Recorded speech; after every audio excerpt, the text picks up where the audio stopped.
Progress, an XRP short story. Narrated by Keith Miller. Yeah, that's him. I told you, Anita whispered to her coworker. I know, I recognized him before you did, said Jim, wiping down a table needlessly and trying to act unimpressed. The teenager glanced across the room at the back of a modestly dressed old man sitting in solitary in the empty diner, bathed in the late afternoon sun. Besides, anyone in town would recognize him, as much as they've all been looking him up lately. Did you get his order? Yep. Coffee and pie, said Anita. He said he was going to be here for a while looking over paperwork and he would be forever grateful for a piece of apple pie. I was afraid he'd be scary, but he seems pretty sweet. He was really nice to me, even though I made a fool of myself when I spoke to him. So that's what rich old people eat? Coffee and apple pie? Jim rolled his eyes. Maybe that's how we can afford to build a heal zone here.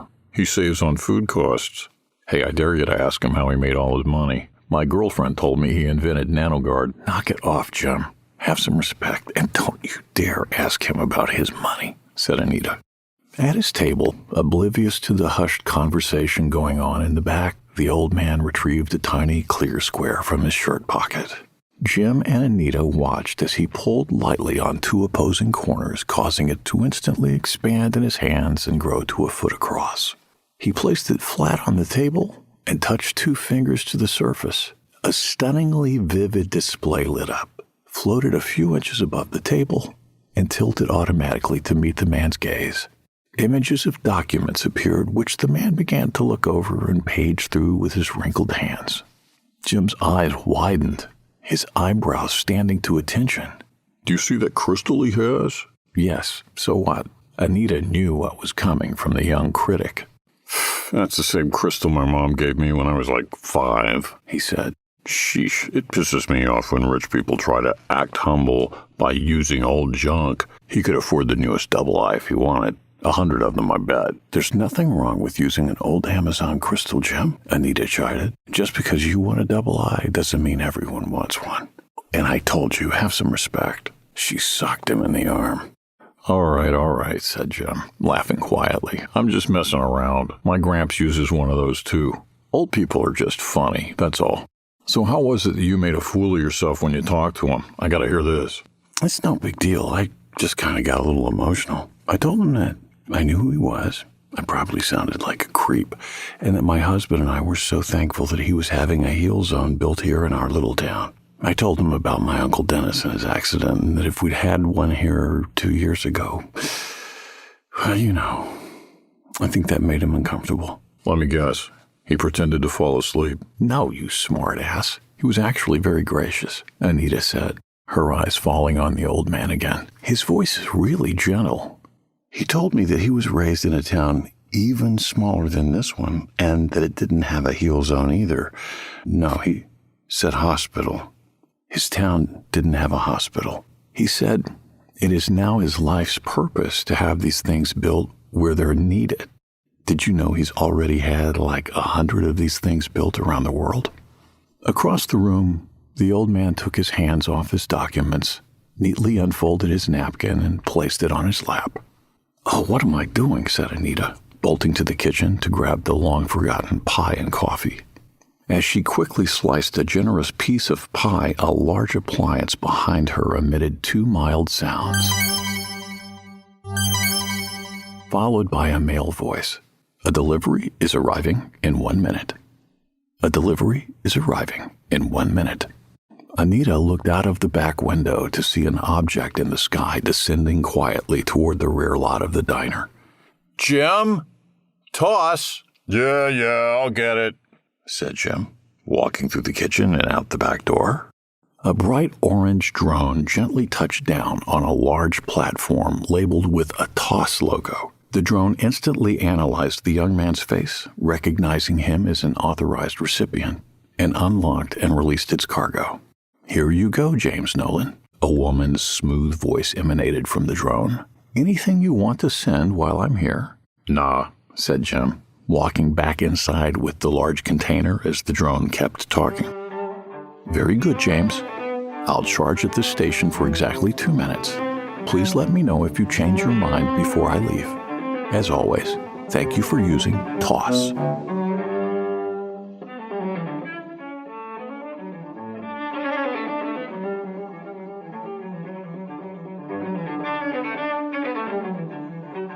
The old man smiled as Anita rushed to the table and hurriedly set down the goods. I'm sorry about that, she said. No troubles, said the old man. Thank you. He stirred cream into his coffee as his eyes were drawn to some action taking place on the wall across the room. NBA playoffs already? Thought the old man. Time does indeed fly. A full-court press was being initiated, and a sly veteran guard broke down the defense with supreme speed and ball handling. Suddenly, finding himself unopposed, the guard showed perfect form and confidence as he released a long shot. The court filled the entire wall. The players were in the diner as convincingly as the pie in front of the man. An announcer's voice exploded. Jason Curry hits his third four-pointer of the game. Boise calls a timeout as Vegas leads by 7 with 23 seconds remaining. The old man shook his head and chuckled, taking a sip of coffee. I'm not much of a Blackjacks fan either, said Anita, misinterpreting the man's body language. But they say Curry might be retiring after this season, so I'm happy for him. He swallowed. No, it's not that. It's just that I grew up playing basketball, and I've never gotten used to four-pointers. Michael Jordan is probably still spinning in his grave.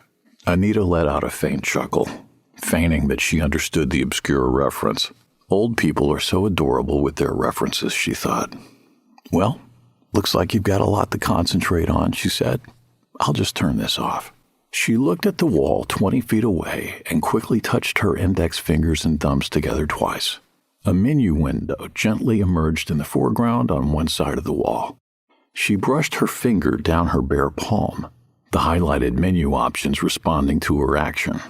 In the background, the game was now showing the previous possession from out of the eyes of the player who made the shot, the instant replay prominently displaying that it was brought to the viewers by the company Double Eye, makers of the Smart Lens.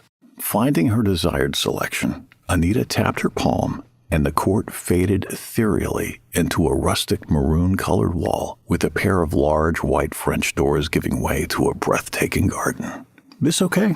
You want a beach or something, maybe? Said the waitress. That's great. Not picky, said the man. The pie looks delicious. He grabbed a spoon and touched it to the golden crust, pausing in thought. He slowly sunk it in and scooped up a piece, his weathered eyes watching his own motion. He was performing a normal ritual of his, a personal grace that he recited in his head, almost unwittingly now for years. Provide access, interoperate, remove friction, convey value, progress. He took a bite of pie and continued reading his documents. Hey, Anita, I got all the supplies loaded in the CS-50. Can I get out of here a little early? Said Jim, clomping into the room. Anita held her finger up to her mouth, shushing him, while gesturing to the old man. Why do you always do this on Monday? She said. What's the big deal? We're probably only going to get like 10 more people. Besides, my team is living Normandy again tonight. I already paid to get a spot on the Canadian team storming Juneau, and I want to get some practice in. Haven't you already spent 2 months' pay trying to live Normandy? And haven't you died like 20 times? No. Well, I've only lived Normandy like 5 times. All those other times I died were the Civil War. Bull run. And I'm getting good. Just ask my girlfriend. Last time I got 3 kills and almost made as much money as a whole night working here. The old man couldn't avoid hearing this conversation. It was one that was indeed being had 100 million times over all around the world at any given moment. He had always expected games to evolve over time, but nonetheless found himself marveling at each advancement along the way. What was once video games had evolved to virtual reality, and further evolved to what people called living. Due to the realism of the experience sans physical harm, most games were no longer said to be played, but rather lived. Monetization and rapidly firing micropayments within the games had created a worldwide economy in and of itself, a juggernaut measured in tens of trillions of dollars annually, regardless of age or geographic location. People vied to claim their stake by living their game of choice. Some of them able to make it their career, most of them not so lucky. He sipped his coffee with distant eyes. "Yes, thanks, Anita. You're awesome," said Jim, proving that his superior had finally acquiesced to his request to go home. "Just get out of here before I change my mind," said Anita. Elated, Jim pranced past the old man toward the front door, but stopped suddenly to address him. "And you, sir, are awesome too," he said. "Thanks for the heel zone, bro." Anita put her face in her palm and turned slightly red. The old man smiled at the young man and quietly raised his coffee cup, giving him a "you're welcome" nod. "By the way," said Jim, as Anita's face suddenly turned to horror, "how did you make all that money?" Anita waited for the old man to cast aside his heretofore sweet persona and rip into the impudent teenager. He just narrowed his eyes, however, and scrutinized the youth for a few seconds. "You want to know how I became rich?" "Yeah," said Jim. "My girlfriend said you invented NanoGuard. Is that true? Hey, you're not mad at me for asking, are you? Anita told me not to, but you probably get asked all the time, right?" The old man glanced over at Anita, who was quite obviously in a state of mortification. "Actually, no," he said. "I think most people follow a generally understood social norm that they shouldn't ask. Good rule of thumb, for the most part, I think. But—" He took another sip of coffee, pondering. Anita took 2 steps forward and was about to apologize for Jim when she heard the old man chuckle heartily. "Why not, young man?" he said. "Pull up a chair, I'll tell you. On 2 conditions, though. First, you must listen to the advice I give to you at the end." Jim nodded excitedly. "Second, I get to keep eating my pie, bro." "Score!" hollered Jim, pulling out a chair and sitting in it backwards. Anita couldn't believe it, but her shock was overcome by an irresistible curiosity about what the man would say. She found herself floating back over to the table to listen.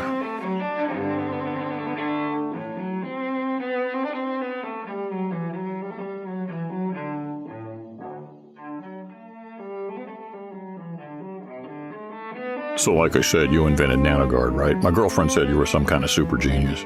"Let him speak, Jim. Sheesh," said Anita. "It's okay," said the old man. No, my condolences to your girlfriend, but I didn't invent NanoGuard. It was invented by a group of people who were much smarter than I could ever dream of being. I was just an early investor in the original company. Their team had first created small particles that were attracted to particular types of diseased cells to efficiently deliver treatments, enzymes, etc. Of course, it merged with other companies to advance the technology to the multifunctional nanobots that we've all swallowed at different times in our lives. But that was only one of the many enterprises in which I've invested. My initial success was due to something very different." Anita and Jim were silent, intrigued. "I'm curious. Have either of you sent money to anyone in another country?" said the old man. Jim shrugged his shoulders and shook his head, but Anita nodded. Yes, quite often, actually," she said. "My husband's name is Maxwell Appia. He's an engineer at the molten salt solar plant here. He's originally from Ghana. We send money to his mom all the time since his dad passed. In fact, she just had a new heart printed and is having it put in next month. We're helping to pay for it." "And how much does this cost you to send the money?" said the old man. "Oh, how much are we sending her? I think of—" No, said the man. "I don't mean to ask the amount that you're sending. I mean, how much does it cost you in fees to send the money?" Anita looked confused. "Fees? For sending her money?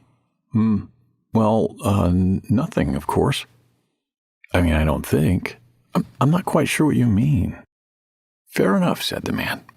Moving on. "How long does it take to send the money to her?" Well, like I said, we send her money regularly, about once a month, unless she needs it." No, said the man, smiling. I'm not asking how often you send her money. I'm asking how long the transfer of the money takes. Well, we confirm the amount and give her the money. It takes just a second or two, I guess. Anita was flustered and began laughing. I'm sorry, I don't quite know if I'm answering your question right.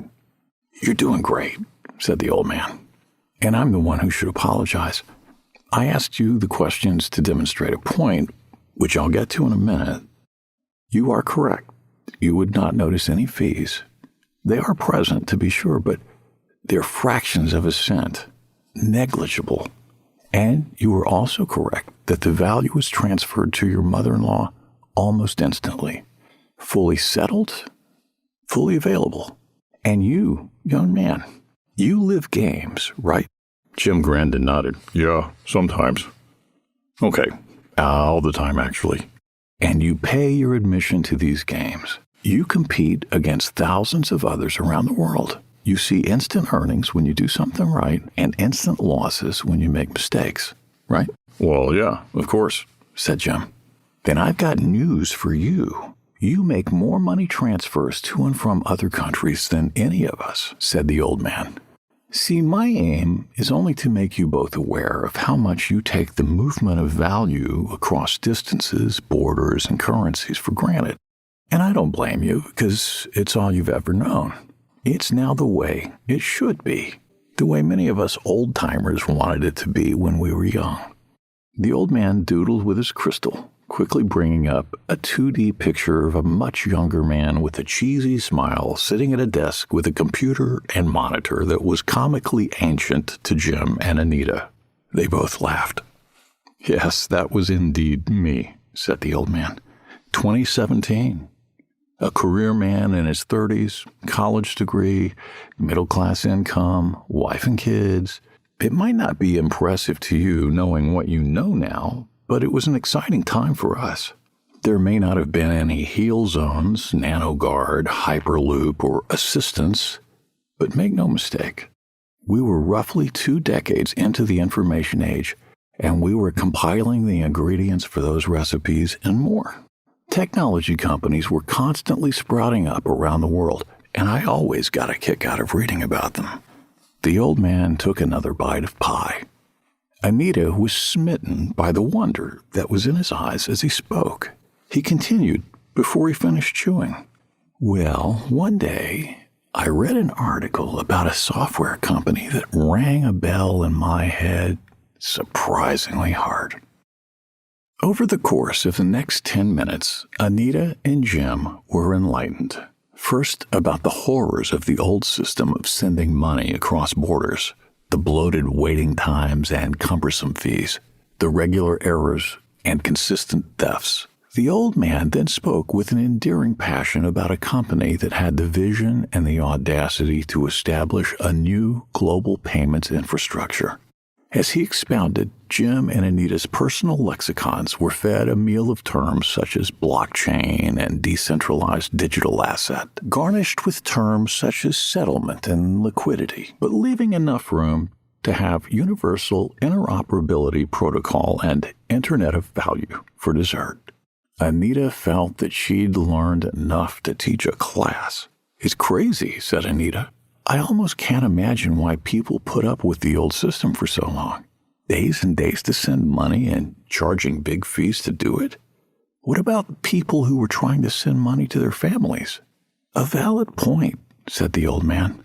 Quite often, the ones who paid those fees most regularly were the ones who could afford it the least. But incumbent systems can be difficult to change. Even when the technology was ready, the company still had to work very hard to see it gain adoption. Hold on. I'm still confused. So how did you make your money? Oh, right, said the old man. Well, you know that digital asset I talked about that the company planned on using to facilitate the settlement of the quadrillions in cross-border payments? Yeah, said Anita and Jim together. The same digital asset they thought would thrive in countless use cases in the Internet of Value, said the old man. Yes? Well, I bought a bunch of it and waited. said the old man, taking his last bite of pie. Huh, said Anita and Jim.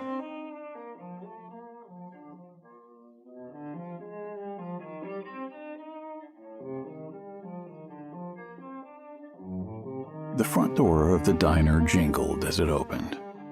Anita turned to see a large man standing motionless in the doorway. He wore jeans and a t-shirt overlaid with a casual blazer. His black and gray hair hung a bit wildly down to his shoulders, but was thinned on the top of his head. Through his rectangular-framed glasses, his narrow eyes surveyed the room, finally settling on the old man. "Hello, sir," said the large man in a slightly nasal voice. "The team would like to see you at the job site if you don't mind." Anita got up and was about to ask the man if he would like to be seated when she noticed the sun shining through his translucent hands hanging at his sides, the government-mandated feature of all advanced model assistants to differentiate them from human beings. Anita was a bit taken aback, never having seen a Model 10 in person. "Whoa, is that your assistant?" said Jim, springing up from his chair. "That's a 10, right? My Grams and Gramps have a 6 to help them around the house, but it's nothing like this." He walked over to the large man. "Hey, can I touch you?" "Sir," said the large man, still stationary and still looking at the old man. "Yes, it's fine," said the old man. "Awesome," said Jim, mushing his fingers about the stubble-laden cheeks of the large man. "Way better than a 6. Hey, who'd you model this guy after? Someone famous?" "Just someone I wish I'd met. Someone to whom I'm grateful," said the old man. "But knowing you'd know. By the way, you'll have 3 medical assistant 10s stationed at the heel zone." "Amazing," said Anita. "Okay, that's enough, Jim. Let him be." Jim took his hands off the cheeks of the assistant, who was now staring at Jim with a blank expression. "Anita, Jim," said the old man, rising from his seat and putting his now tiny crystal in his pocket. "It's been unconventional, but nonetheless lovely speaking to you both. I'm sure I'll be seeing you plenty over the next couple of months." "The pleasure was ours," said Anita, surprising the old man with a hug. "Thank you again, really." "Not at all," said the old man. "You'll find that my assistant has already handled the bill." "Oh, young man." "Yeah," said Jim. "The advice," said the old man, his tone becoming stern. "Listen carefully, because I'm not guessing. I've lived it. You follow?" "Yes, sir." They say money can't buy happiness. They're wrong. It can buy forms of happiness, brief flashes of pleasure, sweet fruit that quickly rots and leaves you feeling sick and empty. He put his hands firmly on Jim's shoulders and squared up to him.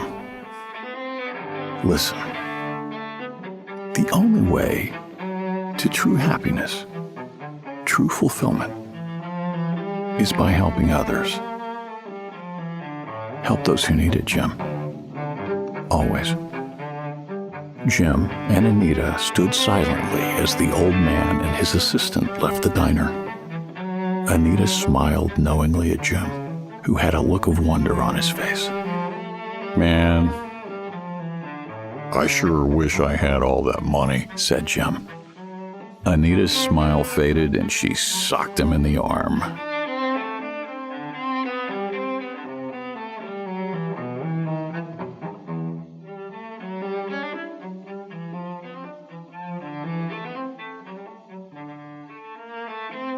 The old man and his assistant walked up to a sleek, dark blue vehicle, and a large door in the center slid open silently. They entered and sat down on plush beige seats, neither of them facing forward. There was no dashboard, no steering wheel. The door closed and the vehicle gently pulled away, the spacious windows all tinted automatically to combat the sharpening rays of the low-hanging sun. "What's the going rate for printed hearts in Ghana?" the old man asked, leaning back casually in his seat and gazing out the window. The assistant moved his eyes up and to the left. "It varies, sir, but I'm seeing an average cost of approximately 8.75 XRP, he said. "Great. Let's double that amount and send it to Anita and Maxwell Appia. Anita manages the diner here. Include a message. You have my permission to transfer half of this to your mother-in-law and to take the ease of transfer completely for granted. Got that? The assistant repeated the old man's request and message verbatim. Confirm, sir? That's correct. I confirm. The assistant looked up and to the left for a few seconds. Complete, sir. Thank you, said the old man. He leaned forward intently. Oh, and another thing. Simple courteous contract. Send 100,000 drops to James Nolan. He's the busboy at the diner. Contingent on a couple of things. First, he must audit and pass a class that a friend of mine teaches at Stanford called Charity and Human Fulfillment. Upon confirmation of completion, release the drops, but make half of them only able to be used to send to a 501c3 of Jim's choice. The assistant repeated verbatim. Confirm, sir? I confirm, David, said the old man, leaning back again. He suddenly formed a wry smile. David? Yes, sir? Are you sure you weren't always AI? The assistant paused. I'm sorry, sir. I'm not quite sure I understand. Never mind, said the old man. The vehicle approached the job site. The old man saw his team grouped together, discussing plans, no doubt. Progress, he said. Progress.